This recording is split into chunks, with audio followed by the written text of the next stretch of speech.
ProPublica and NPR are reporting that charity fell way short in delivering after the 2010 Haiti earthquake. The report says $500 million in donations after the quake were misspent, and a promise to provide permanent housing was reportedly resulted in 6 homes being built in the past 5 years. We reached out to the Red Cross in what is part of a very long statement and response. The Red Cross tells us, quote, "These funds have helped build and operate 8 hospitals and clinics, stem a deadly cholera outbreak, provide clean water and sanitation, and move more than 100,000 people out of makeshift tents into safe and improved housing.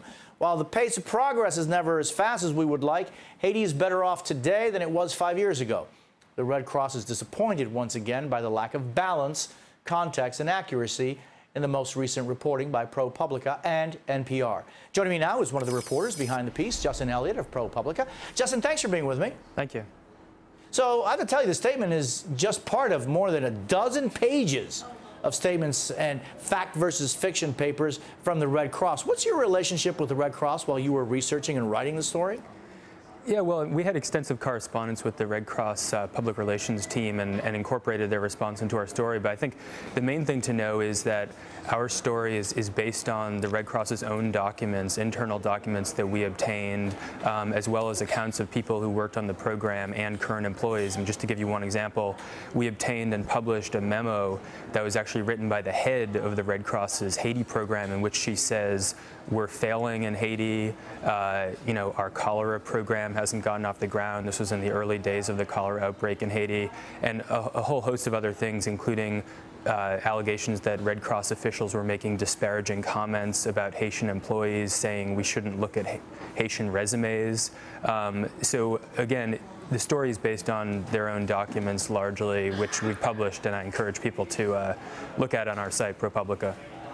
And, you know, Haiti on a good day is complicated as far as bureaucracies, and after a devastating earthquake like that one and then what came afterwards, I can imagine how difficult it is to get things done there. But $500 million is a lot of money. Yeah, you're absolutely right. Haiti is an incredibly difficult place to operate, especially after the earthquake. A lot of groups had trouble there, but the American Red Cross raised more money, about $500 million, than anyone by far, any private group, and they struggled more than a lot of groups. And I think part of the reason for that, according to people we spoke to for the story, is the American Red Cross really doesn't do international development. That's what this was. Typically, historically, they've done disaster relief here in the U.S. So they raised this huge amount of money to do reconstruction in a developing country. They had no experience doing that, and a lot of the problems flowed from that fact. So in your reporting, is this a larger problem within the Red Cross, or just because it was a foreign entity that they hadn't dealt with very much in the past? I think it's a larger problem, actually. We've done a series of stories. The organization is under financial strain. We also published an investigation last year about the American Red Cross's response to Hurricane Sandy here in New York, where they also stumbled, even though that was sort of more in their traditional bailiwick. So, and again, all these stories are based on people who worked for the Red Cross and their own documents. So the organization is, I think it's fair to say, troubled right now.